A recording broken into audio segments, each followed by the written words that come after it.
नमस्कार शेतकरी बंधूंनो, मित्रांनो, आपण बघितलं तर गहू लागवड केली होती. आपल्या इंस्टावरती व्हिडिओ होता. ते जवळजवळ पूर्णपणे व्हायरल झाला होता. पण आपण आता सध्या प्लॉटवरती आलो आणि त्याचं खत व्यवस्थापन आणि फवारणी व्यवस्थापन ते आपल्याकडे होतं.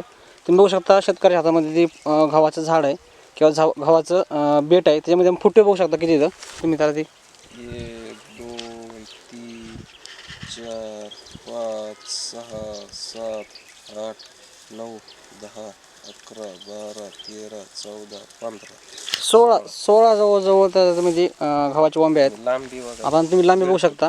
40 दिवसाचा पूर्ण गहू आहे. ह्याच्यामध्ये आपण खत व्यवस्थापन आणि फवारणी व्यवस्थापन केलं आहे.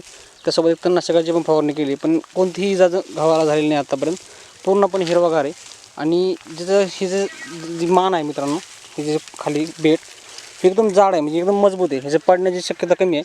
जर अतिप्रमाणात हाईट झाली, थोडीशी गळू शकतो, समजा खाली वाकू शकतो गहू. पण ह्याचं जर बघितलं आता तर जबरदस्त एकदम फुटवे आहेत. हाईट एकदम व्यवस्थित आहे, बघू शकता आता. आणि शेतकरी सध्या खुश आहे, पण काही असो नसो पण. धन्यवाद.